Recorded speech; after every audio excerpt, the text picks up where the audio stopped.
Hi friends, welcome back to our channel.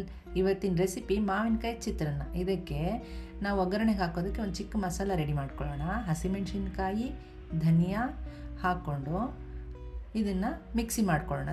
ತರಿಯಾಗಿ ಮಾಡಿ ಇಟ್ಕೊಂಡು ಇವಾಗ ಬಾಣಲಿನಲ್ಲಿ ಒಗ್ಗರಣೆಗೆ ರೆಡಿ ಮಾಡ್ಕೊಂಡಿದ್ದೀನಿ ಎಲ್ಲನೂ. ಬಾಣಲಿ ಇಟ್ಬಿಟ್ಟು ಬಾಣಲಿಗೆ ಮೊದಲು ಎಣ್ಣೆ ಹಾಕಿ, ಎಣ್ಣೆ ಕಾದ ಮೇಲೆ ಸ್ವಲ್ಪ ಗೋಡಂಬಿನ ಕರೆದ್ಬಿಟ್ಟು ಪಕ್ಕಕ್ಕೆ ಇಟ್ಕೊಳ್ಬೇಕು.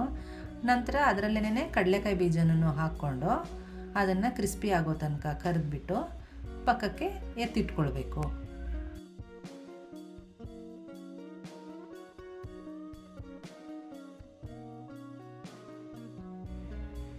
ನಂತರ ಈಗ ಅದೇ ಎಣ್ಣೆಗೆ ಒಗ್ಗರಣೆ ಹಾಕ್ಕೊಳ್ಳೋಣ. ಸಾಸಿವೆ, ಜೀರಿಗೆ ಹಾಕಿ ಚಟಪಟ ಅಂದಮೇಲೆ ಅದಕ್ಕೆ ಈಗ ಕಡಲೆಬೇಳೆಯನ್ನು ಹಾಕ್ಕೊಳ್ಳೋಣ. ಕಡಲೆಬೇಳೆ ಸ್ವಲ್ಪ ಕೆಂಪಾಗೋವರೆಗೂ ಹುರ್ಕೊಂಡು ಅದಕ್ಕೆ ನಾನಿವಾಗ ಉದ್ದಿನಬೇಳೆ ಹಾಕ್ಕೊಂಡಿದ್ದೀನಿ. ಉದ್ದಿನಬೇಳೆನೂ ಸ್ವಲ್ಪ ಫ್ರೈ ಮಾಡಿಕೊಂಡು ಅದು ಫ್ರೈ ಆದಮೇಲೆ ಅದರೊಳಗೇನೆ ಕರ್ಬೇವಿನ ಸೊಪ್ಪನ್ನು ಹಾಕಿದ್ದೀನಿ. ಕರ್ಬೇವಿನ ಸೊಪ್ಪು ಚಟಪಟ ಅಂತಂದ ಮೇಲೆ ನಾವು ಮಿಕ್ಸಿನಲ್ಲಿ ಮಿಶ್ರಣ ಮಾಡ್ಕೊಂಡಿದ್ವಲ್ಲ ಹಸಿಮೆಣ್ಸಿಕಾಯಿ ಧನಿಯಾ ಪೌಡರ್ದು, ಅದನ್ನು ಹಾಕಿದ್ದೀನಿ.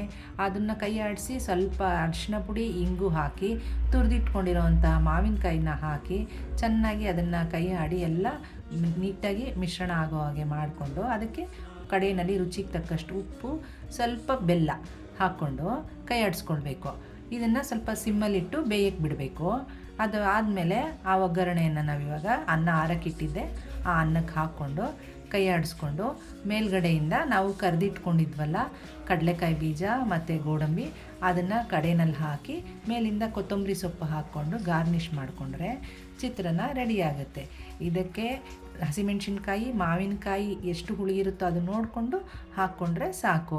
ಇದೇ ರೀತಿಯಾದಂತಹ ರೆಸಿಪೀಸ್ಗಾಗಿ ನಮ್ಮ ಚಾನಲ್ನ ಲೈಕ್ ಮಾಡಿ, ಶೇರ್ ಮಾಡಿ, ಸಬ್ಸ್ಕ್ರೈಬ್ ಮಾಡಿ. Thank you.